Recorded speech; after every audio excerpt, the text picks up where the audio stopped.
Attention. Welcome to the Different Spectrums podcast. We dive into the wild world of mental health discussions. Get ready for profound talks, a sprinkle of humor and sarcasm, and a touch of colorful language. Just a quick heads up, our show reflects our individual opinions, which may not align with the standpoint of the podcast, our featured guests, or any related corporate entities. Our mission? To illuminate through laughter and satire because everyone needs a good chuckle. Chill out and don't stress over the small stuff. Legal troubles? No, thank you. Cancel culture? Please spare us.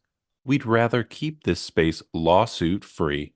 So buckle up, have a good time, and join us as we navigate the vibrant realm of mental health on the Different Spectrums podcast.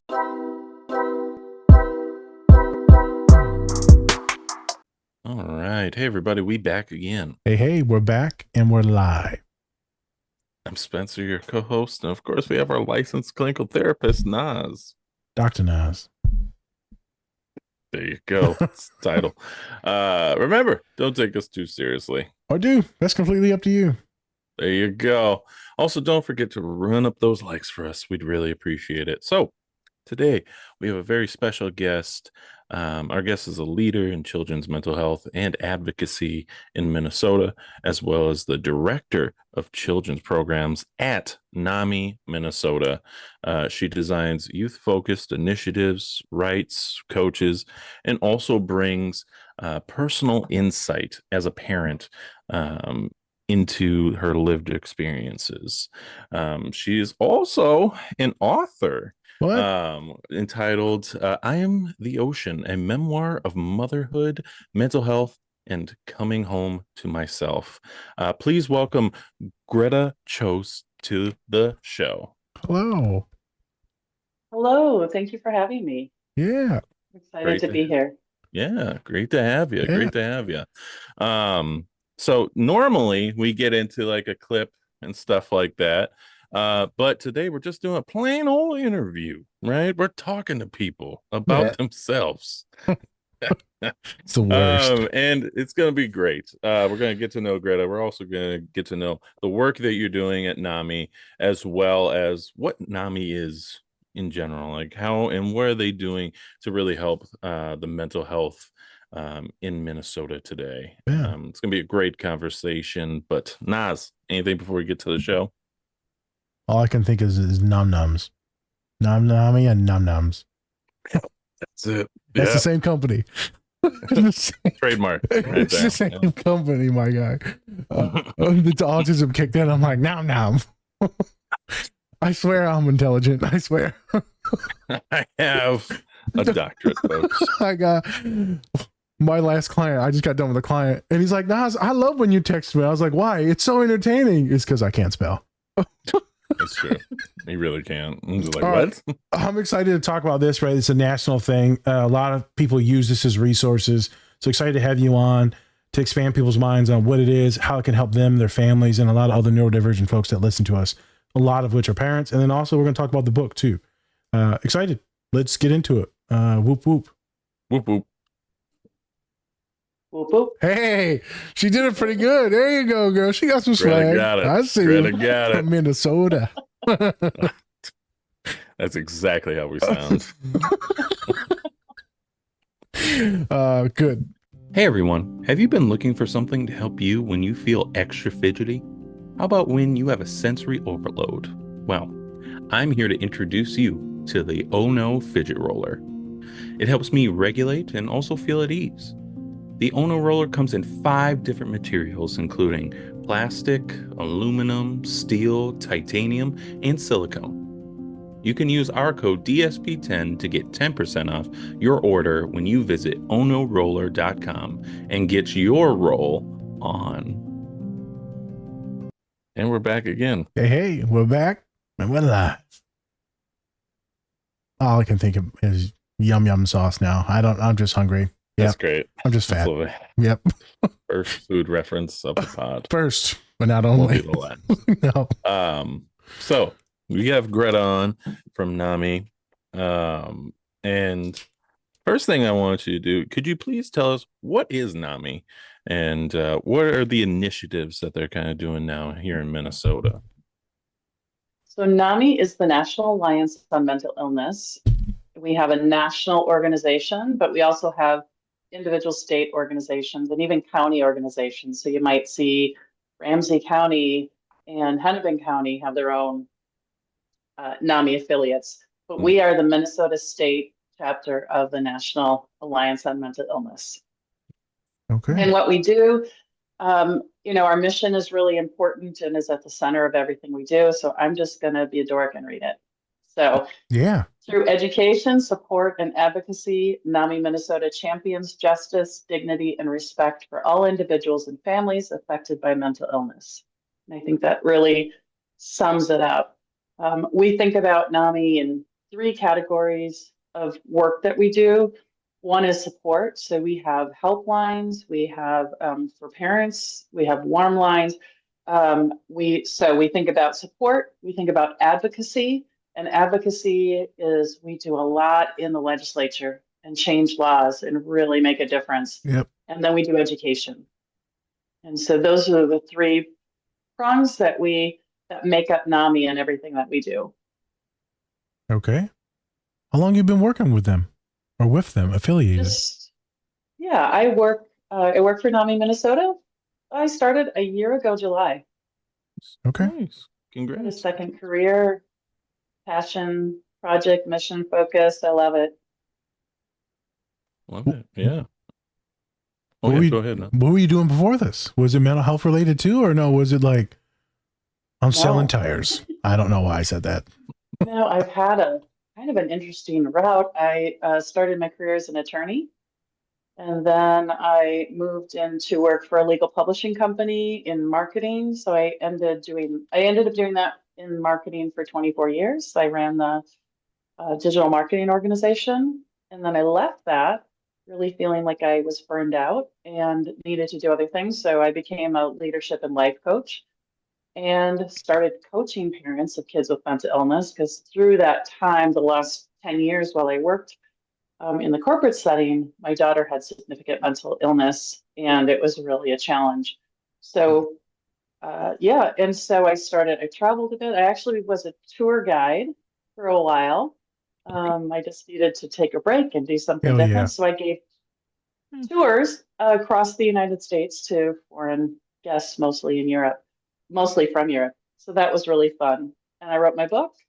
I I moved out to the coast of Oregon for a year and wrote my book and lived by the ocean. That was just after COVID. And so I was doing a lot of my own work. And then this job came open. And I'm like, it's just a perfect full circle. Love it. Interesting. Yeah. I mean, we've seen that a lot with a lot of guests that we've had on, where they just have like this corporate setting and they've been doing it for years and years and years, amazing at it. But then it just hits a point where you're just like, I don't want to do this anymore. And and then they go to the mental health field and now because they understand the grind and what it means to really have that burnout and just be like, maybe I can serve another purpose here.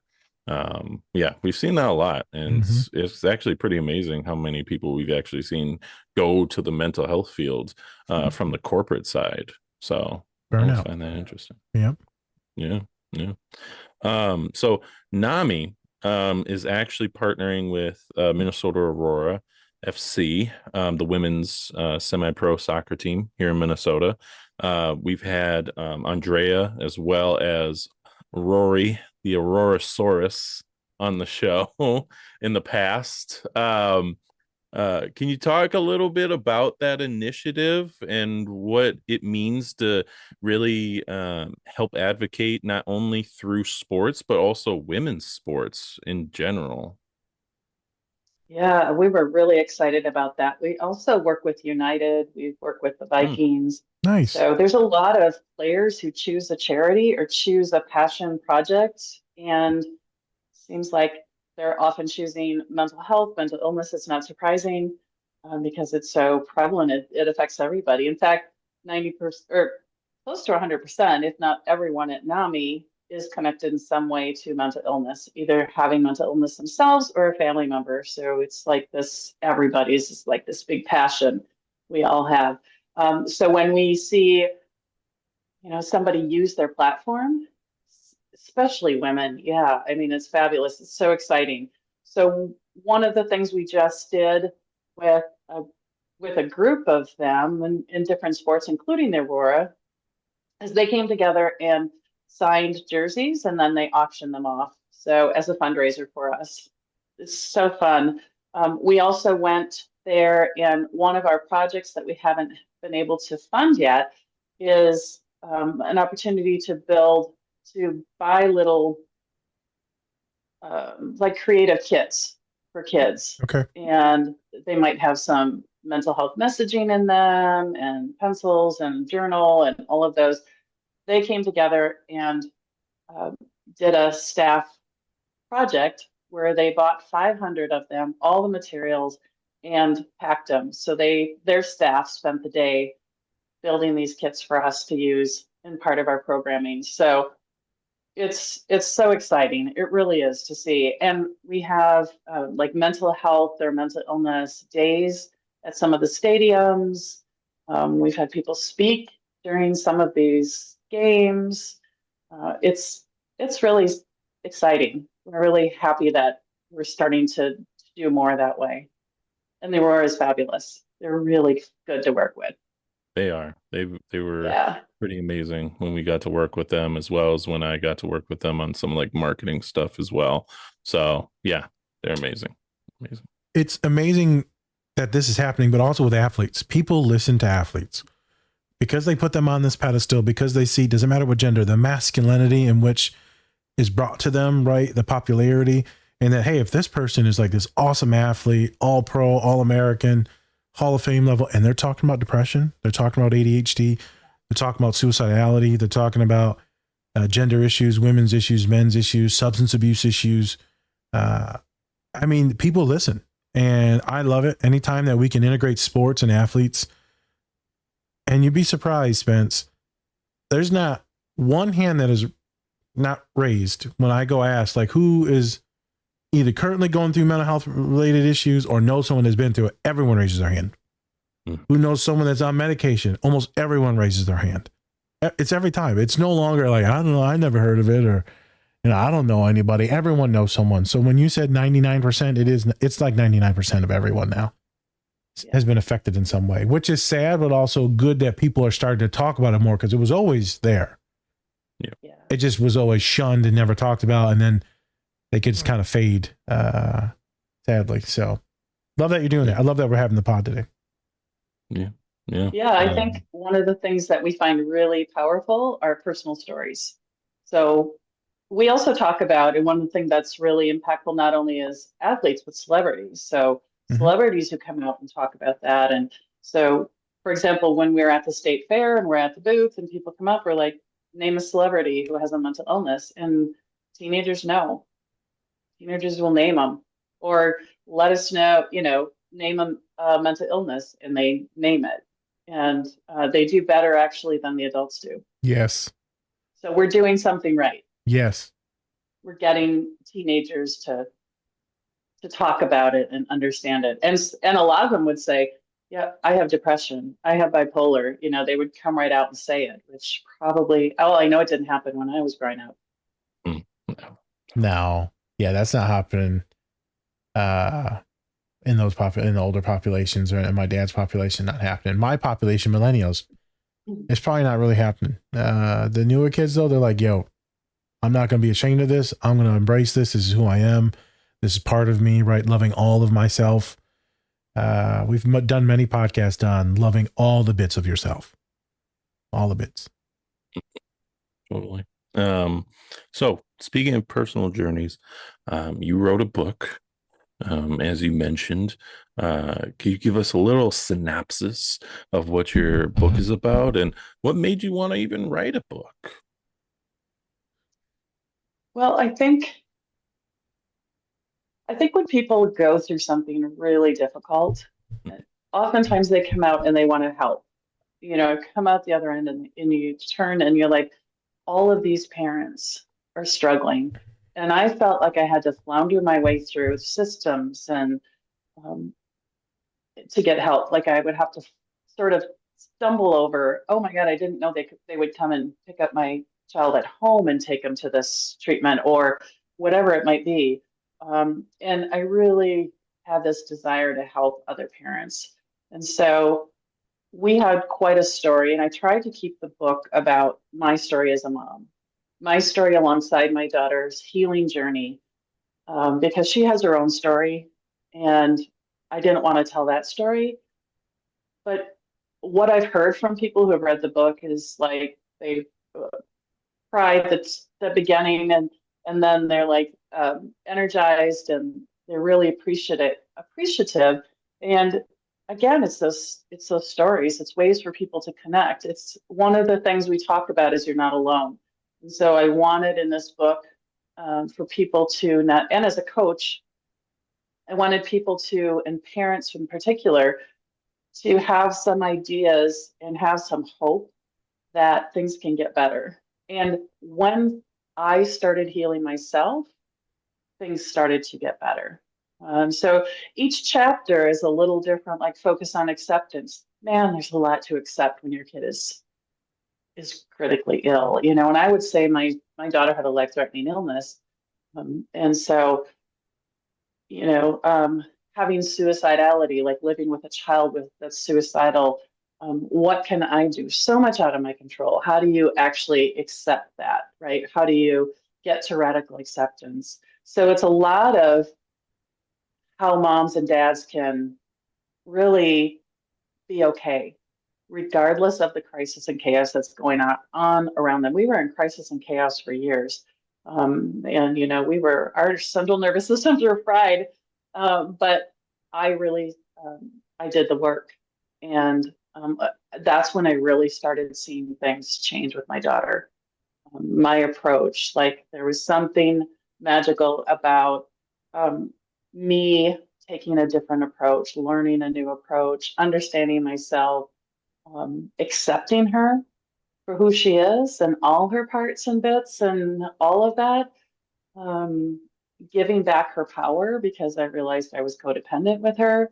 And I just wanted to help, and I still do. And that's why I was so excited about this job, because a big part of my job is working with parents and caregivers, and people who work with kids. So it just is an extension of that. So the book is really set up. There's some like that, like acceptance and, different topics in that way, as well as the story of how we made it to the other end. She's now 22. She's living independently. She's doing great. I'm so thankful because there was a period of time where we didn't know Yep. if she had a future, Yep. frankly. And I'm just so thankful every day. Hell And yeah. so it was really out of my heart and wanting to help other parents and give some perspective and give them hope.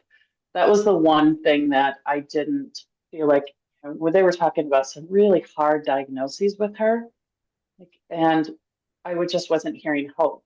It's like she may not ever be independent. She may not, this is crushing. She's 11, like crushing to Yep. hear as a parent, or have put in residential, or all of this stuff coming at me. And I just wanted someone to say, we're on the other side and there's hope. Like you can do it. You're not alone. There's hope.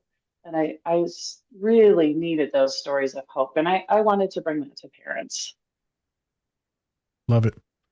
I assume, but maybe not. Did you yourself have supports? Like, what was your support during this time? Because a lot of people are doing this. A lot of parents are doing this solo.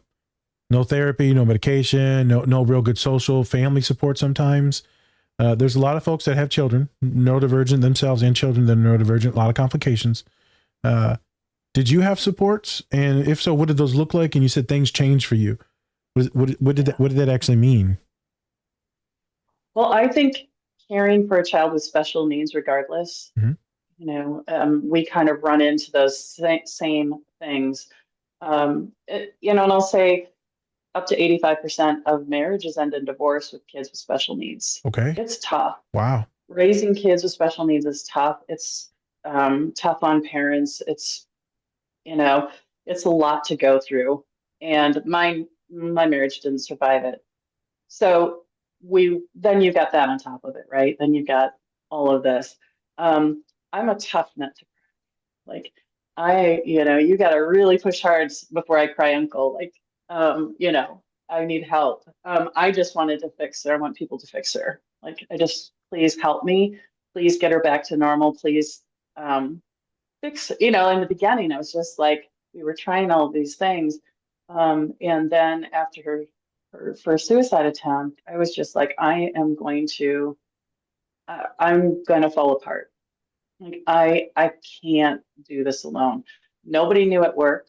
We had been in and out of hospitals, in and out of emergency rooms. We had everything locked up in the house, medications and, locks on doors and security systems to keep her in the house. Um, and I was just on my last, and I was holding down my job. I had two other kids. It was intense. And I just felt like, I need help. And like I said, that was huge for me to just say, listen, I'm on my knees here. Like I'll do anything.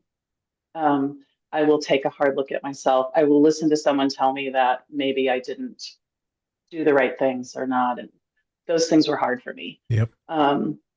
Really hard because I wanted to be a good mom and I wanted to look like a good mom. I want people to know I love my kid.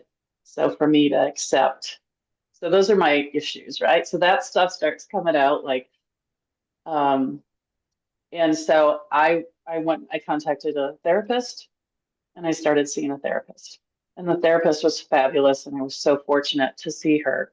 I also reached out to NAMI and I started going to a support group, which I remember my first support group. It took me a while to get there. It's hard.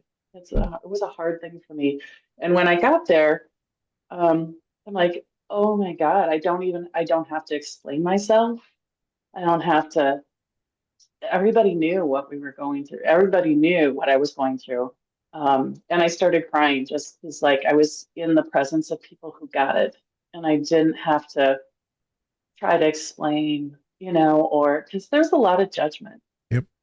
There's a lot of judgment when your kid's not behaving typical. Um, and a lot of friends disappear, parents, friends disappear, family isolates us. They kind of took a step back. And and her friends, which is heartbreaking. Like because her behavior was difficult and we didn't understand it, and the teachers didn't understand it. Just she became isolated, and then there was bullying. So my support, those became my supports, and then I decided I was going to talk about it at work. And this is a corporate environment where everybody is talking about, oh, we took our son to visit, the U of M and Harvard and whatever. And I'm like thinking, I don't know. I am just thankful she's alive today. And so in that environment, it was just really hard nobody talked about trouble. Nobody talked about when your kids are struggling. It was all, here's what my kid's doing. They're playing D1 ball and we're, whatever it might be. And so I had a team of about 50 at the time, and I brought them into a conference room. And I said, you may have noticed I've been in and out of the office, and I just want you to know what's going on. And I told them what was going on. Everybody's crying. They're asking like, oh my God, like we had no idea. And what was really interesting is they said, what can we do? What can we do for you? And so I talk about like, where's my hot dish? Like everybody, if your kid has leukemia and is in the hospital, people bring over food. People know what to do, right? But in mental health, my kid's in the hospital, they get nervous. They don't know what to say, and they don't know. It's like, and nobody's bringing food over, and nobody's helping with, watching the other kids or, I see these lovely, lovely people I worked with who would, someone's spouse had a kidney transplant and they were sending Target cards and they were you know what to do. But when your kid is struggling, especially with mental health, we'll just sort of freeze up. And so I said, I want you to pay it forward. I don't want you to do anything for me, but think about it as a life-threatening illness. Think about it as if it's, and it is, a physical illness. Think about what you would do. Talk about it. Ask them if they're okay.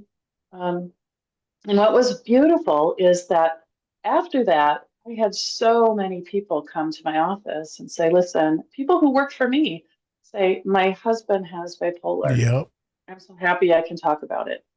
Like I get chills thinking about it. And people would just come in and talk about they're struggling with depression or they're struggling with something. And NAMI is a fabulous place to work because we are so inclusive that, and we don't have that problem, right? We're talking about mental health, we're talking about mental illness. And if people need to, if we need to be flexible, flex on something, adjust something, work, whatever that is, we're all over it, and open up. But that is, I realize, a unique situation. Yep. And I would love that to be more talked about. So my support became then people I worked with. I expanded that and I talked, tried to educate my family. And yeah, so Thank it you. was a process. Long answer. There you go. That was No, fantastic. that's fantastic. Yeah. Yeah.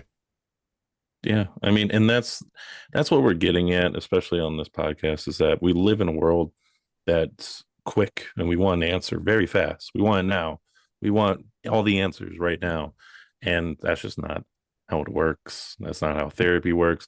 That's just not how mental illness works. You're not going to get rid of it in an instant. And so I think that was a great story and everything that you gave us right there, because honestly, it really goes to show that these processes and the things that we do, they take time, and we need to take that time in order to actually heal and become maybe our best selves at some point. But no, I thought that was great.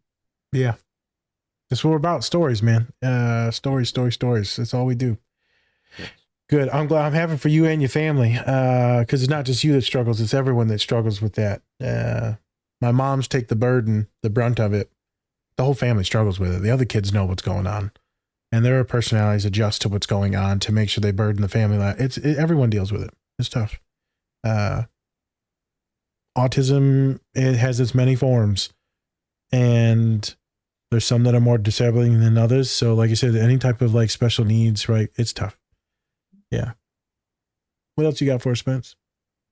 Yeah. I would love for you to talk about, so you make a curriculum especially for and also coaching for youth mental health.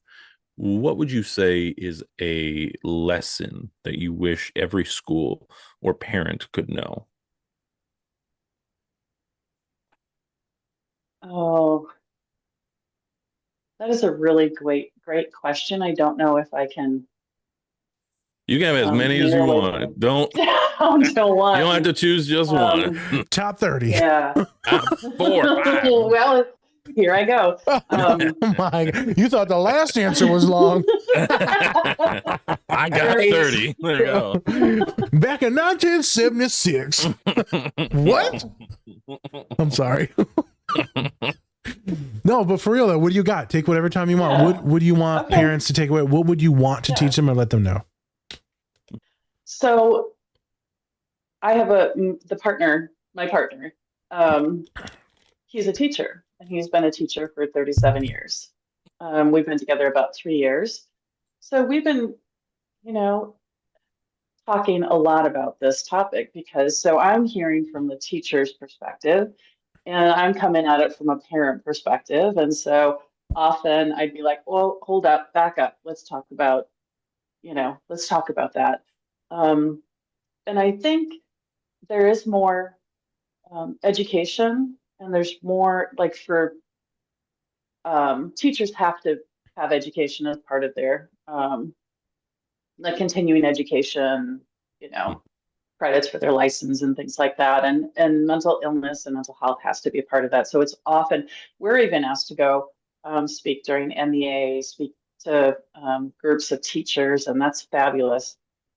That's great. Um, I told my partner that, he was saying, he was having trouble with a couple kids in class, and he had sort of made some assumptions. And I'm like,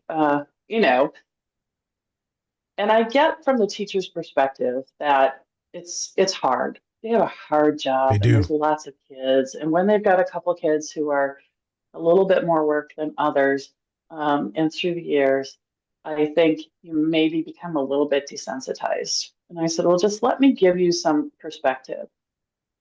It was a win. She's like, the kids didn't do anything today. And I said, you know what? Some days it was a win that my daughter was alive and sitting in that chair. Like that's the win, Yep. right? I'm okay if she didn't do anything all day. And I realize you know, um, that's sometimes hard for teachers. And I said, just my daughter would sit there thinking about suicide. She's not in a place to learn. Who knows what this kid is thinking about, what this kid has been through. Um, then you throw in abuse, or you throw in other things, or hunger, Yep. food scarcity, housing, all of that.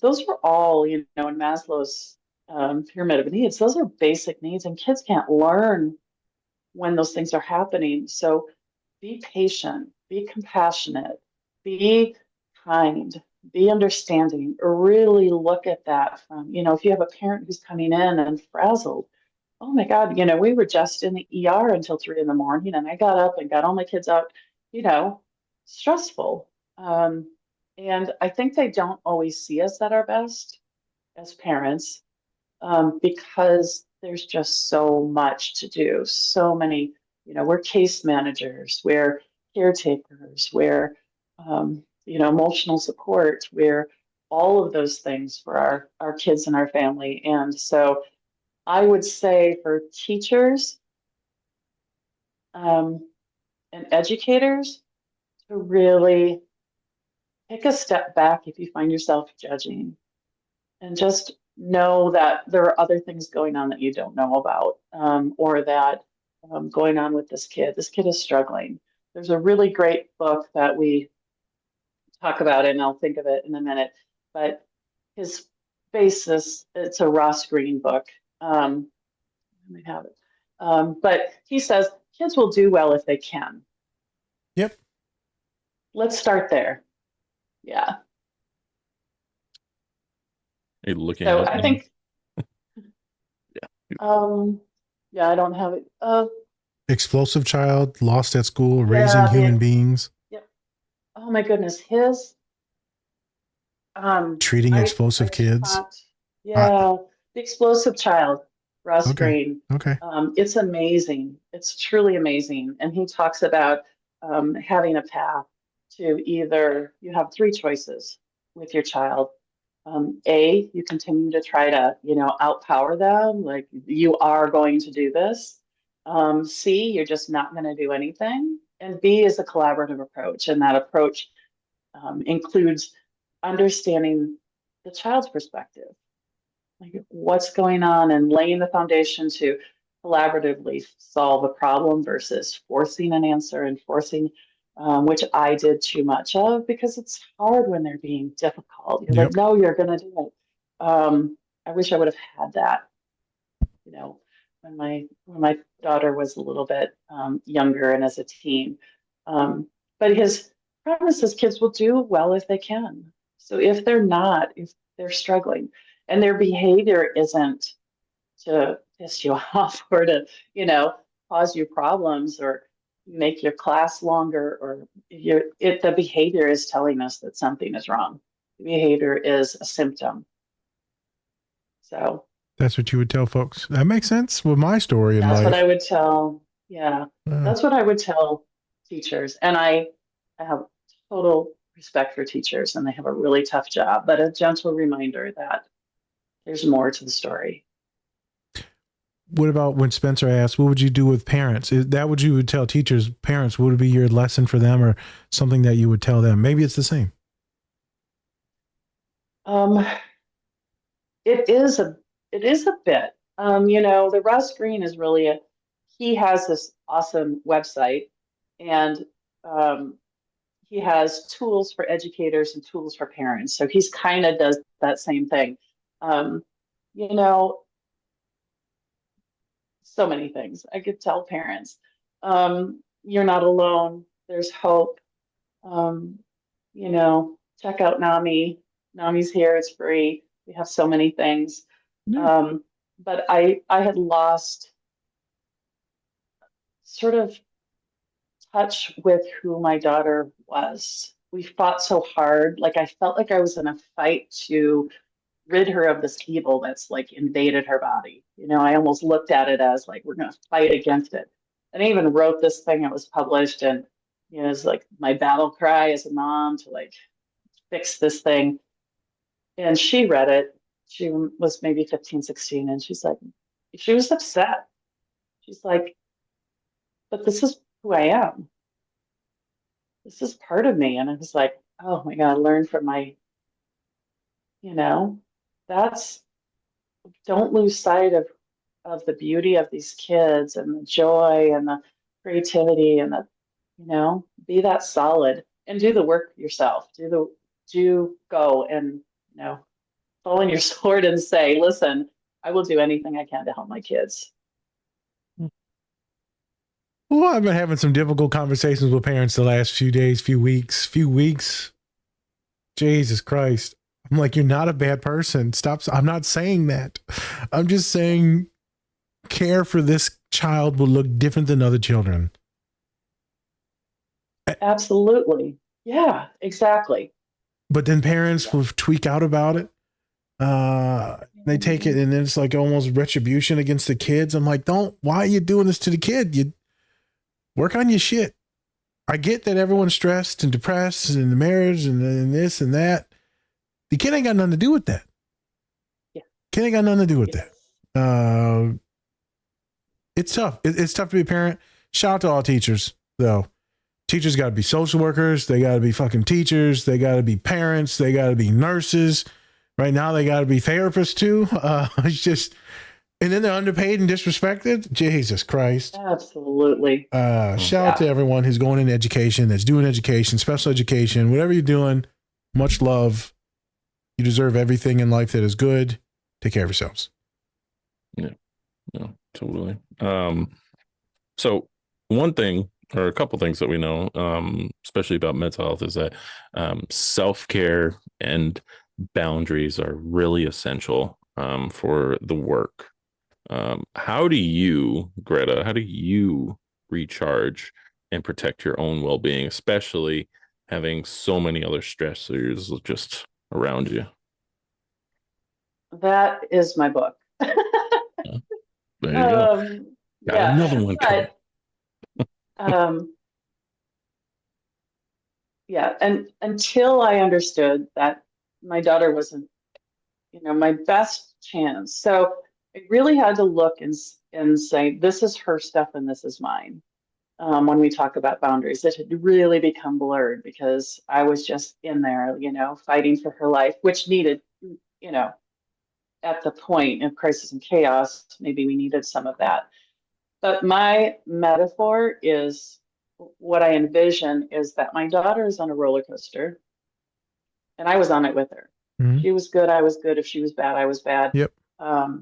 And it just sucked the life blood, just the life force out of me. It was so difficult. And until I learned to stand on the platform and be able to tolerate, because that was my work, I couldn't tolerate her crushing lows.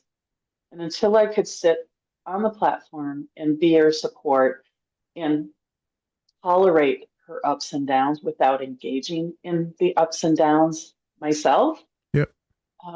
that was self-care for me. And I talk about that with parents. It's work, you know, that gets to codependency, you know, but until I learned to do that, there was really no chance for me to do self-care. Like I was still too much ingrained and enmeshed with her and her life. Um, and I started then doing things for myself. Um, I started taking time, I felt guilty about, which I felt like I shouldn't take time for myself. I decided to go on a trip with a friend. We were going to go to Jamaica, um, and leave her home with her dad. And like that was really I'm hard. sure. She happened to be in a residential facility at the time, so I thought we'd be okay. Well, this happened every time I tried to like leave town, she ran from the facility. So in the airport, like, on this trip, um, I'm getting calls. She's missing, that so that's even worse, right? Because then I feel like, what do I do? Do I go? Do I take a stand for myself at this point? And what? And I did. I went. Hmm. Um, and gosh, it's hard. Um, we there are services available called respite Yep. services that give parents a break. Use them. My goodness, like this is hard stuff. And I liked what you said, Dr. Naz, about what works typically as parenting. We're learning new parenting. Yep. We're learning a new way. It's not, and you can't compare it to anything else. Like this is hard work, and just validating parents that's true, and that um, you can experience joy. It's okay to experience joy when your kid's struggling. Like that's okay. And that was really like a moment of peace. So I call these moments of grace where I could just be mindful. I started doing meditation and I could just be mindful and look at this beautiful red tree outside my house. And just in that moment of grace, I could just, everything's okay. Like I could just, and the fact that I could do that, I got to the point where I could do that when my life is in pieces. Um, you know, that's pretty powerful. And those moments got bigger. Those moments, as I started to kind of pull apart and figure out what is hers and what's mine, that's so important. There's so much judgment on parents. Um, I would get when my daughter had run away, and I posted on Facebook and everywhere, like, has anybody seen her? And just the comments I got were like, I'd never let my daughter run away, or I hope just so like out of touch, Yeah. and so mean and judgmental. Um, and I was willing to take all of that if I could find her. Like, I Yep. will, Yep. but learning, it's a tough pill to say. There's two things going on. Your child has to learn skills. Our goal is to make them as independent, learn skills to deal with what they've been dealt, right? But and I can't do anything I can facilitate that, Yep. but I would take her to therapy and she would not participate. And I would take her to this and she wouldn't do it. Like, it's up to her. And the fact I didn't have control over her make getting better, was like driving me nuts. And but letting go and saying she didn't want to take meds, and I said, okay, okay. And she was like 16, 17. Um, and I said, okay, but if you ever want to take meds again, just let me know and I'll help you find somebody. Same thing with the therapist. And as soon as I gave it back to her, Yeah. like, you have a choice, and you have this kid, she's amazing. She's fabulous. Like, she's artistic and creative, and just everybody who meets her is just like, she's just a spark. She didn't graduate with her graduating class. So she called her own IEP meeting and finished high school on her own. Um, so when she said she was going to quit school, inside I'm like, oh my God, like, it's not like, I don't think I ever had a late assignment. Like, that's who I am. Oh Like, my so God. me, I'm like, I don't understand this at all. How do you not, but I said, most important thing right now is her mental health. and she needs to be well, and she needs to feel like she's got some control over her life. So I said, okay, but if you ever want to go back to school, just let me know and I can help you. I can, you know, I'm good at researching. I'm good at, I can. She went and did it herself. Like, I think that's a perfect example of empowering her to make those decisions. It took a bit and I had to be quiet, but just sort of laying it at her feet. So, I'm on the platform firmly, and I think that's my best self-care, Facts. um, because I can be okay regardless of anything that's happening around me. I feel like sometimes even when parents tell my clients to do something, they're like, I ain't doing it. I just got off the phone with a boy. He said, parents told me to do this. It resets the clock for another week. I'm like, what do you mean? He's like, I ain't doing that shit for another week. I'm like, bro, just do it. He's like, nope. My other client today, well, I was going to buy this and it was my idea, but then my dad told me to do it and I ain't doing it now. I'm like, it was your idea. Buy the thing. You need the thing. Nope. He thinks he's controlling me. I'm like, no. Yeah, it can be that control battle, right, I of know. wills, and that's what Gross Green talks about in that A. Like, once you get into that, like option A, control battle of the wills, which we did a lot of Yep. before I really had new skills. Um, that doesn't get you anywhere. No. Probably Imagine, goes backwards, as you said. being the therapist. I'm like, well, I believe your daddy's right, so I don't know what to do here. But yeah, kid, it's up to you. But you should probably do this. Matter of fact, let's just go shopping right now for it. Yeah. Jesus Christ. Uh, I just read a newsletter that came, a mental health newsletter, where they said that the amount of guilt that's being piled on parents right yep. now, with Crazy. all of that, on top of the guilt that we give ourselves, and on top of the guilt the world gives us, and the judgment, and all of that, like, Let's be real. it's not helping. The guilt that we're putting on moms and the shame that we're putting on moms, it was always on moms. It was always saying it was caused, autism by cold mothers, mean mothers, abusive mothers. Now they're pivoting to new things where it's all on mom. It's mom's fault because she's not tough enough. It's mom's fault because she's not going to work. It's always mom's fault. Like, calm the hell down. Yeah, we like to shame. We're back to shaming women now. It's a thing that we're trying to do in the country. It's you don't have to agree with that. Yeah, it's wild. I just wanted to make light of a very interesting time for our populations. Interesting time. Yes, indeed. Spence, what else you got? Yeah, let's pivot. Let's pivot before we get sued. Pivot from the circumcision. Oh my God. So in your role, you bridge different systems, including just schools, families, clinicians. How do you approach the collaboration aspect of those worlds, since even though they seem the same, they're very spread apart?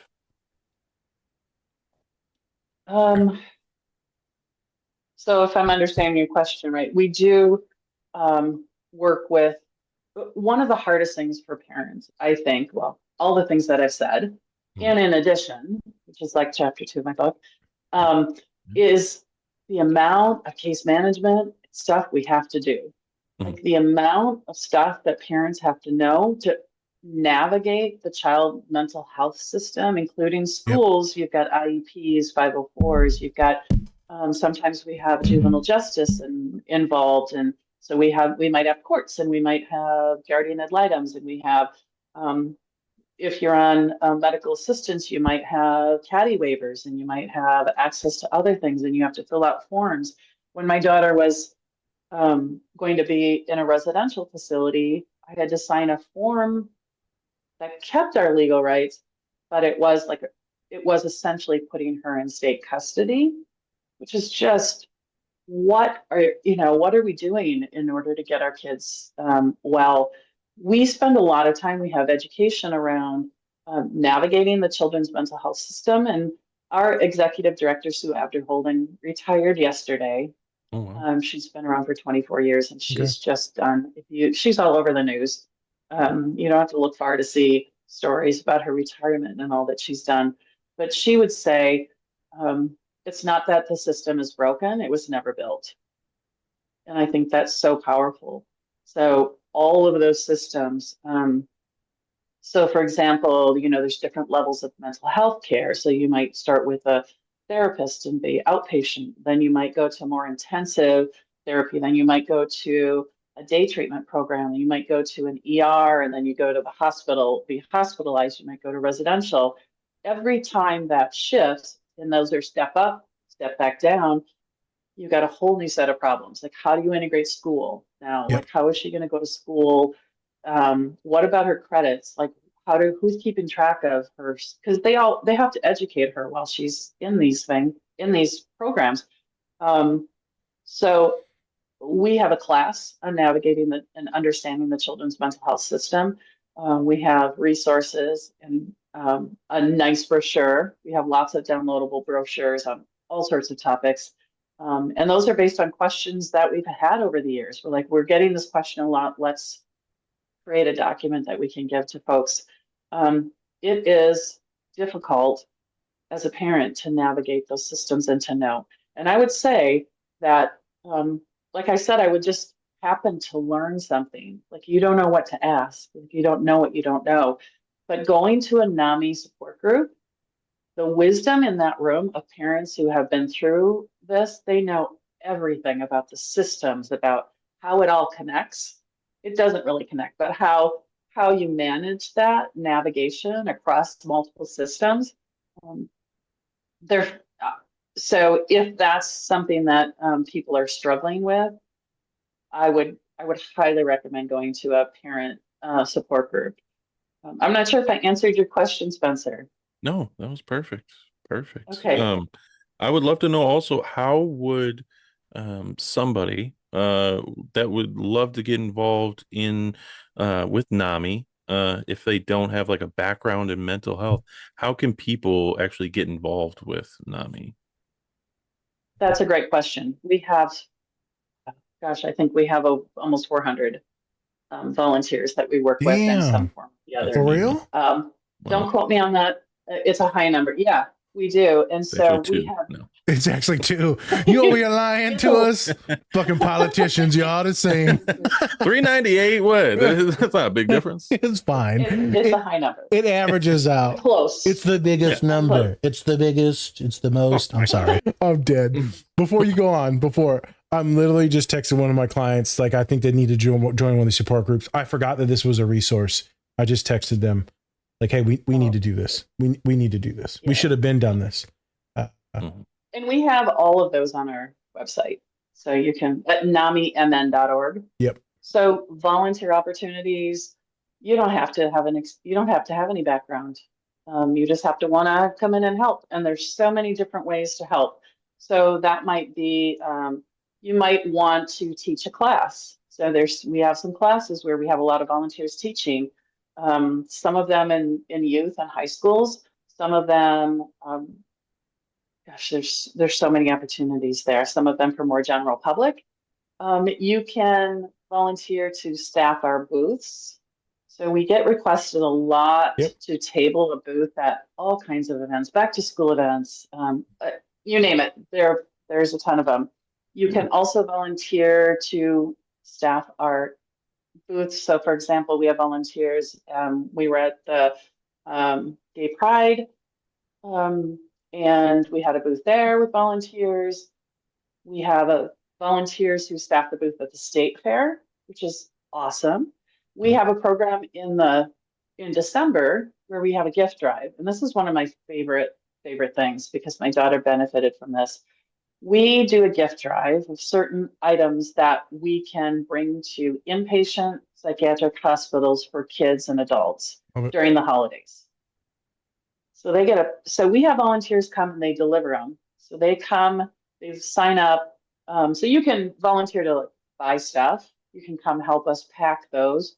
You can volunteer to drive those places. So there's such a wide variety of ways that you can come. We have people just come to the office and help us organize our materials or do jobs as they come up. Like we do classes that have binders and they come and help us put the binders together.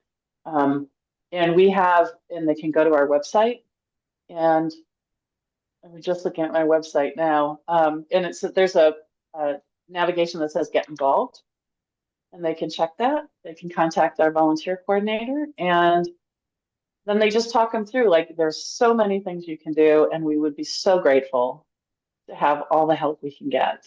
Um, and I'm sure there's something for everybody. And to be clear, and I already know the answer, but for everyone listening, this is not just Minnesota. They have branches throughout every state, a lot of different counties, right? Because I'm in Indiana. I'm sure we got a branch too. Oh, for sure. Yeah. So, um, yeah, you would look for the state organization. So I'm Yep. assuming that would be, NAMI.org. Yep. But you just look it up. Yep. I think the websites, ours hasn't been updated yet, but will be soon. But they're generally laid out in the same way.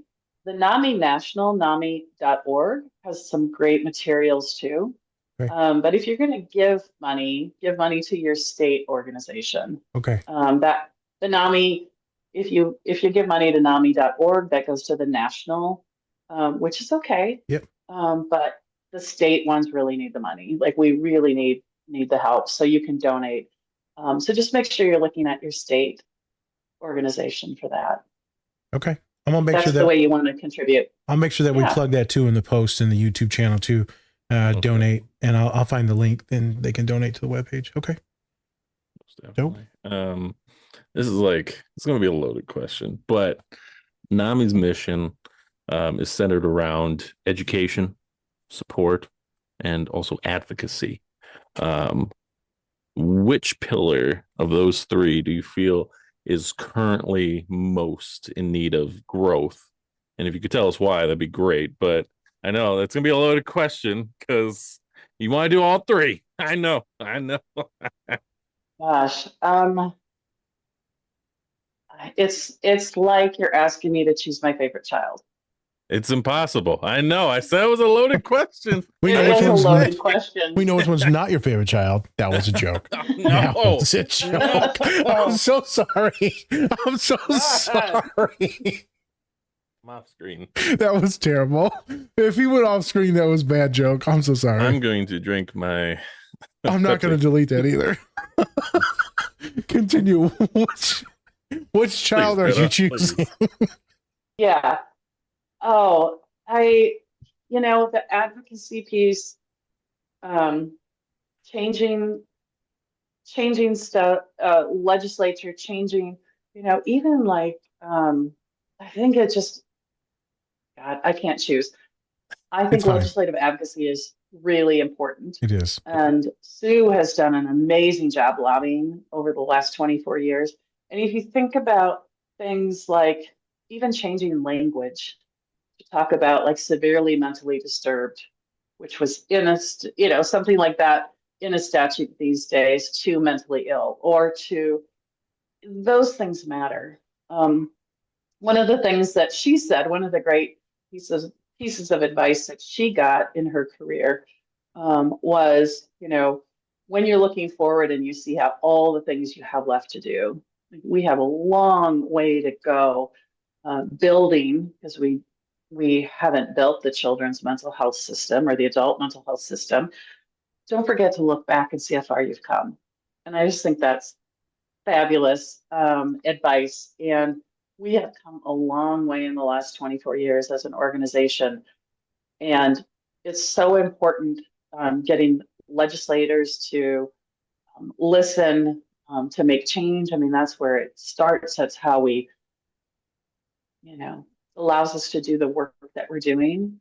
And the things that we advocate for are the things that people are coming to us with, I can't believe this. Why is this happening this way? A parent might call, and we take some really hard calls, like somebody got arrested and they're not getting the meds, and they're, all sorts of really tough situations.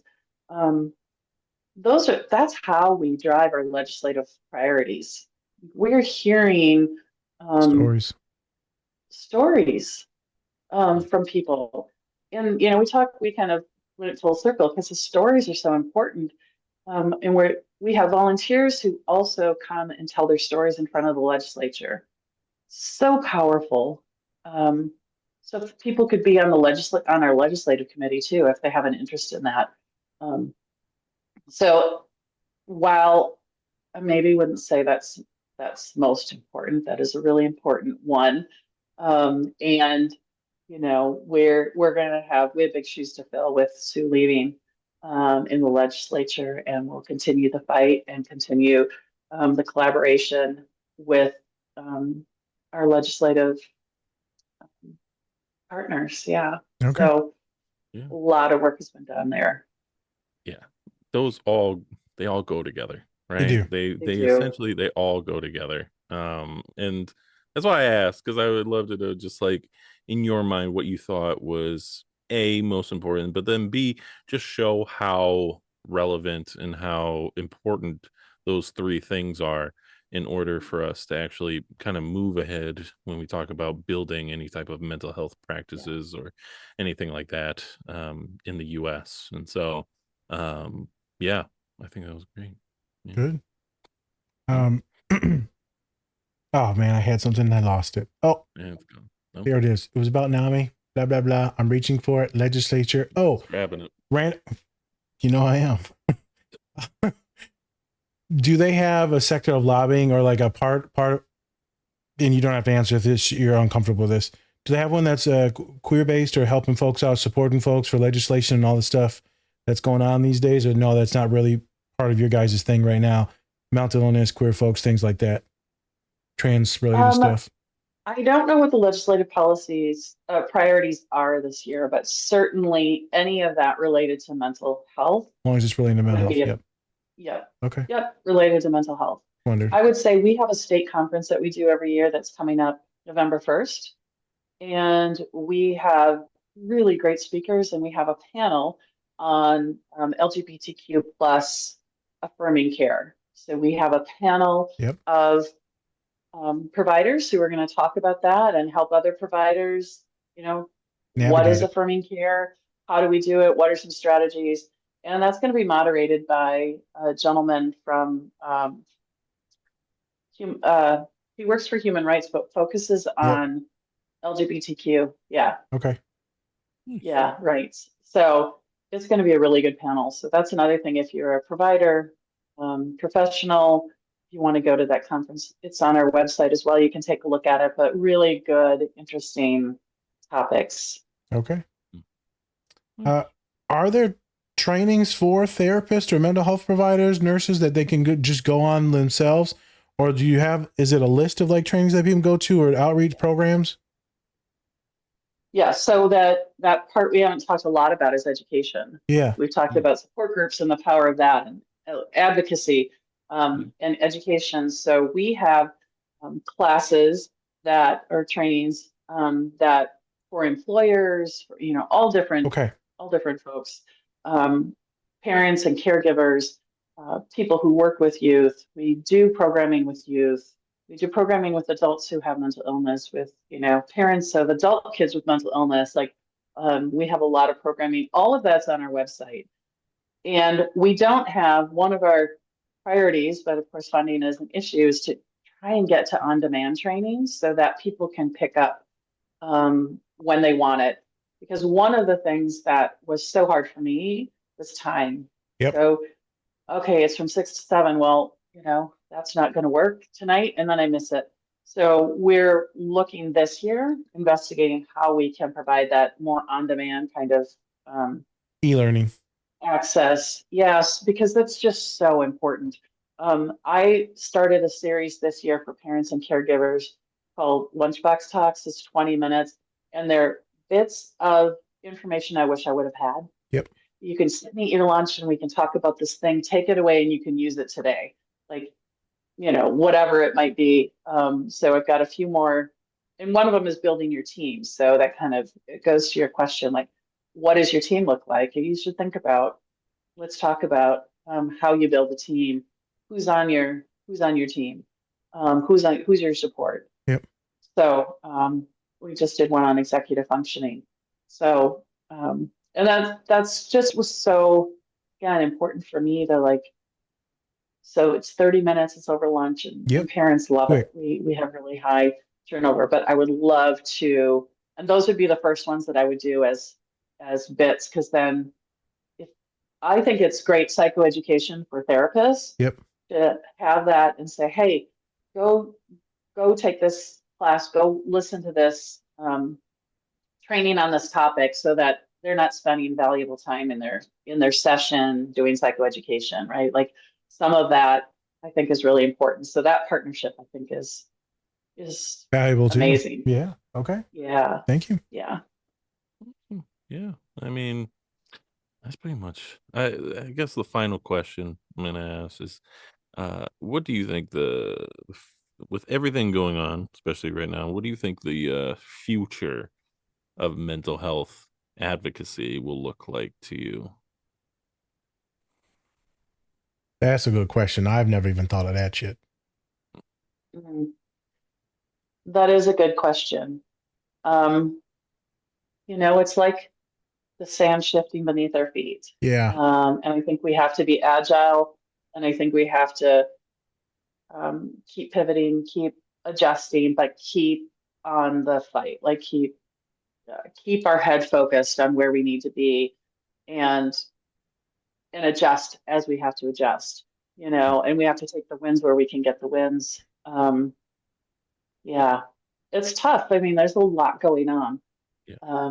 There's a lot in the mental health space right now, lots of beliefs, misconceptions, all those things happening in the world that makes it even harder for parents and harder Yep. for people to get help. And we're gonna be here. Yep. So we're gonna be here, and we're gonna keep doing what we're doing, and providing the support and the advocacy and the education. Yeah, Spence, I don't know. With the economy and AI and jobs, I think it's gonna be really tough on a lot of people because what is their value now? What do they do? Because some jobs will be replaced. I think about the economy, insurance. They don't have jobs. How they get insurance? So this is Medicaid. Okay, they're on Medicaid, and it's only certain providers that they could see. I'm thinking about medications and what some of these medications are causing long term, and the good ones is there new ones that are out that are helping people with severe mental illness, disabling mental illness, right? Will those get better and better and better? I hope they do. Will they have less and less side effects? I hope they do. So hopefully that gets better and better. Hopefully access gets better and better to physicians, practitioners like me.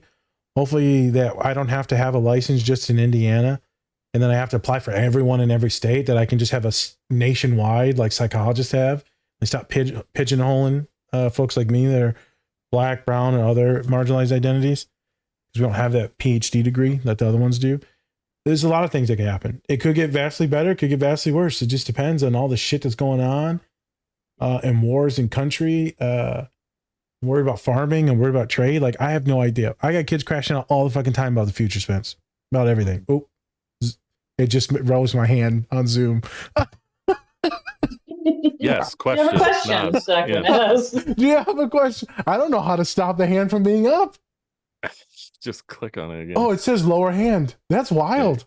Okay, Oh, that's the first. Very formal here. It was. Yes. Excuse me. What? I want to talk some more. The future. Shut up. Okay, that was it. Who knows what it entails, but as Greta said, we're going to be here. Yes. We're going to figure this shit out together, and we're going to keep fighting, and we ain't going to let anybody down. We're going to do our best not to let anybody down. Yes. Yep. Yes. All right. Well, with that, just want to say thank you, Greta, for hopping on to the show.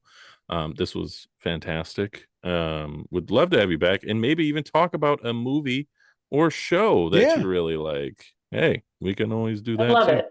Yeah, yeah. It'll be a little less informal, Yeah. or a little less formal. You can swear in that one. That's a joke. Fudge. Okay. All right. But Greta, do you have any plugs or anything like that, whether it be through NAMI, yourself, whether it be your book? You can do that too. Give all your plugs that you want to. Okay. I would, for people in Minnesota, I would go to NAMIMN.org. That's where you're going to find a list of the classes that we teach. That's where you can find out where you volunteer. It's going to give you the support groups, everything that you need to know. You could also contact me at Director of Children's Programs at NAMIMN.org. I have a very long email address, but it's pretty simple to remember. Take a look at what we have to offer. So many fun volunteer. Nobody ever regrets volunteering for No, NAMI. We're a fun group. Yeah, my book is I Am the Ocean, and it's on Amazon. there we go. Right today. All right. Okay. With that, I'm Spencer. That's Nas, Different Spectrums Podcast. All right, everyone. Much love. And remember, take care of yourselves. Thank you. Or don't. That's completely up to you. Peace.